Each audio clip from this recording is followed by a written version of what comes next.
目睹女主人被捅14刀的鹦鹉，竟在半年后指认出了凶手。一个入室抢劫杀人的凶手，因为担心被害人的狗会认出自己，于是连捅9刀杀死了狗，留下了一只宠物鹦鹉。然而谁能想到，这只鹦鹉竟然真的帮警方抓到了杀人凶手。今年3月24日，印度一桩入室抢劫案的杀人犯被判处了终身监禁，而案件发生在2014年2月20日。这只鹦鹉在案发之后半年就去世了，它的另一位主人在2021年死于新冠。人和鸟都没能看到这个判决。这只小鹦鹉的表现会让人忍不住好奇，家养的鹦鹉真的有那么聪明吗？它能明白自己说的话是什么意思吗？这里是万物灵，欢迎关注熊探长，带你探索有灵万物。印度北方的阿格拉市有个名叫维杰的男人，他是当地一家主流媒体的主编，经济条件不错，家里有1儿1女，还养了一条宠物狗和一只鹦鹉。2014年2月20日这天，维杰带着儿女去外地参加一场婚礼，妻子和宠物留在了家里。等到深夜，满身酒气的维杰推开家门，惊恐地看见妻子和狗都倒在血泊里，家里所有值钱的东西都被洗劫一空，他的酒都被吓醒了，急忙报了警。当地警方勘验过后，发现维杰的妻子被捅了14刀，连宠物狗也被捅了9刀。再结合其他线索推测，如果不是凶手真的天性凶残，那大概率就是认识他家的人，并且很可能和维杰一家有仇。但是除此以外就没再找到任何线索，直到维杰发现自己家的鹦鹉状态变得很差，不吃不喝也不怎么动，平时很喜欢叽叽喳喳的活泼小鸟，自从凶案发生之后就再也不说话了。这只鹦鹉是惨案发生时唯一的幸存者和目击者，关在笼子里的他肯定看到了犯罪全过程。维杰越想越觉得，鹦鹉是因为看到了可怕的凶杀案才变成现在这样的。既然警方推测是熟人作案，那鹦鹉很有可能见过这个凶手。于是维杰做了个实验，把鹦鹉认识的所有人名挨个念给他听。当维杰说出阿苏这个名字时，鹦鹉突然变得情绪激动，像是被狠狠惊吓到一样，在笼子里拼命扑腾，不断重复着阿苏阿苏。维杰立刻把鹦鹉的反应告诉了警方，并在他们面前重新演示了一遍。鹦鹉依然对阿苏的名字做出了很大的反应。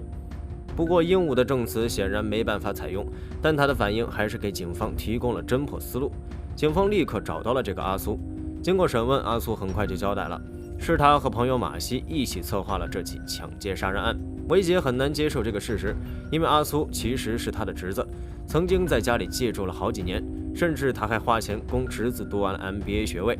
正因为如此，阿苏才会知道他家的钱和贵重物品都放在哪里。因为他在这里生活过，所以行凶时留下的痕迹也没有让警方怀疑，但是也让鹦鹉记住了他这个人，并且在案发后指认了他。在这件案子的庭审过程中，虽然一只鹦鹉的证词属于不被法律承认的证据，但重点还是围绕在鹦鹉身上，这就让人很好奇。都说鹦鹉学舌，它们到底为什么会说话？就像鹦鹉能指认出凶手，难道它真的能理解话语的意思吗？全世界最早知道鹦鹉会说人话的，或许就是2000多年前的中国人，而鹦鹉这个名字也从那时一直流传到了现在。《山海经》里曾记载，黄山有鸟焉，其状如鳄，青羽赤喙，人舌能言，名曰鹦鹉。这里说的人舌能言，意思就是鹦鹉长着人的舌头，所以会说话。事实上，这个说法还真的挺科学。所有善于鸣叫的鸟类都叫做鸣禽，鹦鹉就是鸣禽中天生语言能力特别强的一种鸟。它们的这种语言能力就来自于和人类比较相似的发声器官。首先，鸟和人类的呼吸系统其实差不多，一条气管分叉连接着肺叶，气流从气管上的发声器官通过，从而发出不同的声音。只是人类的发声器官是气管顶部的咽喉，鸟类的发声器官在气管分叉的地方，这一段叫做鸣管。通过鸣管壁上控制收缩扩张的鸣肌，再加上调节呼吸的力度，就可以让小鸟们发出鸣叫。而鸣禽可以分开控制2条鸣管，所以它们就能发出音域跨度非常大的声音。在所有鸣禽当中，鹦鹉还有一点特别之处，其他鸣禽的鸣肌最多只有2对，鹦鹉却普遍都有3对甚至更多的鸣肌，发声能力天然要比其他小鸟更厉害。其次是舌头，鹦鹉的舌根处肌肉很发达，这条舌头甚至比一部分人类更灵活，平时会用舌头配合尖尖的喙咬开果壳吃东西。到了鸣叫的时候，这条舌头同样可以控制气流通过，再加上它们的口腔比很多鸟更大，因此能让它们发出更多不同的声音，具备了学习人类发音的条件。至于鹦鹉学说话这种事，其实很多别的鸣禽也会，只不过它们模仿的是其他小鸟说话。比如一种常见的乌冬鸟的模仿能力就非常优秀，雌性乌冬喜欢鸣叫能力更优秀的雄鸟。为了求偶，雄性乌冬就会模仿画眉、黄鹂、柳莺等小鸟的叫声。古代中国人认为它能学习百鸟之音，所以也叫它百舌或反舌。这种模仿行为有个专用名词，叫做笑鸣。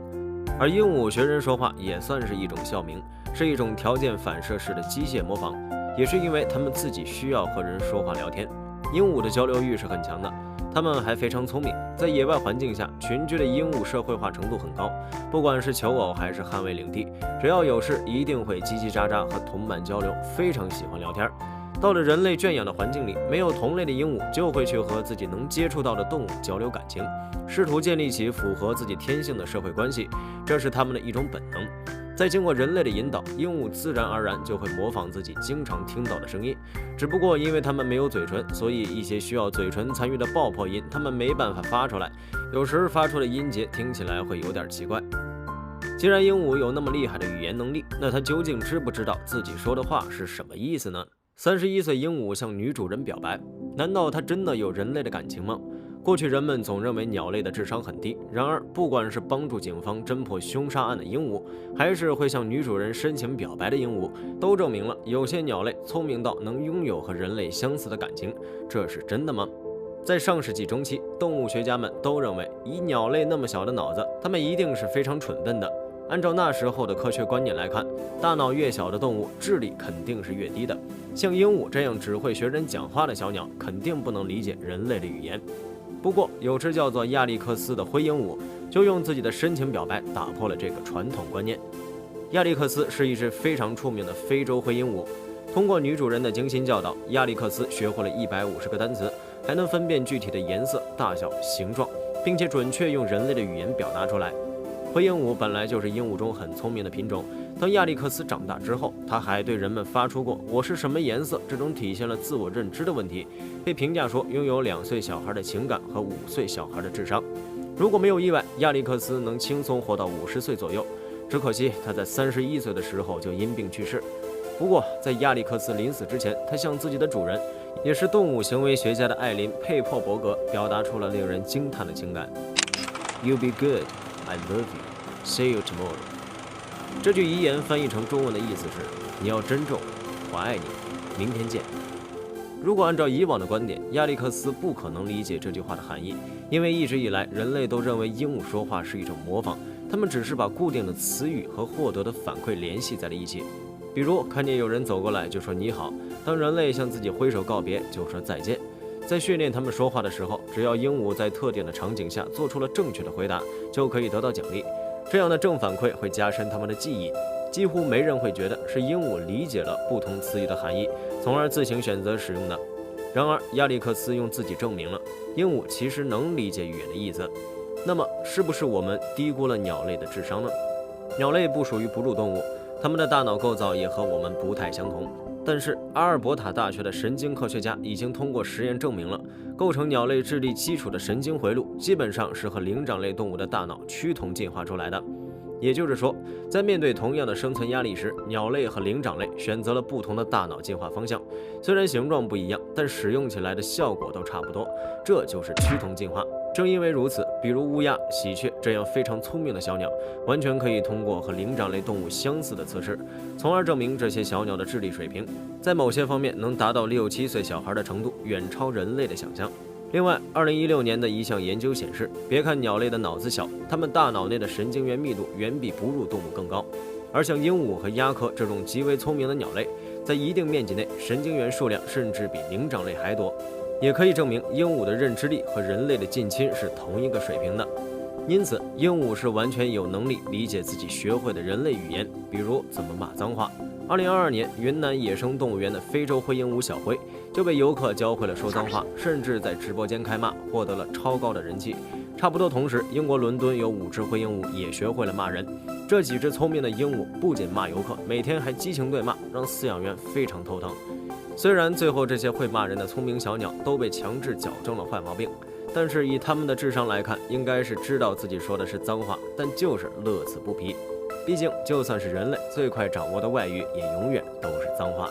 非常感谢您看完本期万物灵，欢迎点赞、评论、加关注。您的关注是熊探长探秘的最大动力。